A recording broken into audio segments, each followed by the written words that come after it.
Party का रुख गुजरात की तरफ है। आज से आम आदमी पार्टी पूरे गुजरात में तिरंगा यात्रा निकालने जा रही है।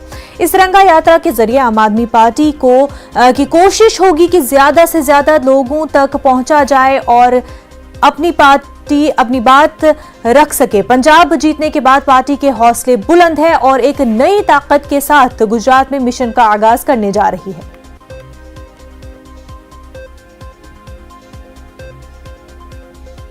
यूक्रेन की राजधानी कीव समेत दीगर बड़े शहरों पर रूस के हमले जारी है। यूक्रेनी मिलिट्री के मुताबिक रूस की फौजें कीव की तरफ शुमाल और मगरिब की जानिब बढ़ रहे हैं। कीव की जानिब पेशकदमी करते हुए रूसी फौजें मज़ाफ़ाती इलाकों में बमबारी भी कर रहे हैं। डेम्प्रो शहर में रूसी फौज ने रिहायशी इलाकों को निशाना बनाया है। सनतों की इमारतों पर भी बमबारी की गई है। यूक्रेन के 3 बड़े शहरों का रूसी फौज ने मुहासरा कर लिया है। उधर रूसी हमले के सबब मारियोपोल में शहरों के इनखला के अमल में रखना भी पड़ रहा है। यूक्रेन पर रूसी हमलों के बीच अमेरिका की जानिब से रूस पर मजीद पाबंदियां आयद की गई हैं।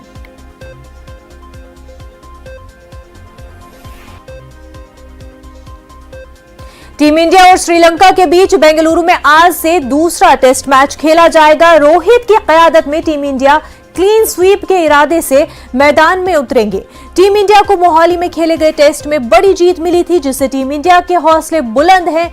दूसरा टेस्ट डे नाइट होगा, यानी पिंक बॉल से खेला जाएगा। ये टेस्ट कप्तान रोहित शर्मा के लिए भी खास है। रोहित का ये हिंदुस्तान के लिए 400वां इंटरनेशनल मैच होगा।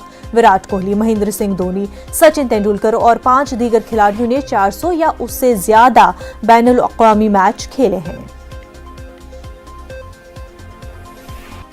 कोरोना वबा के दौरान बाहमी इमदाद और इन्हिसार का जज्बा मुस्तैद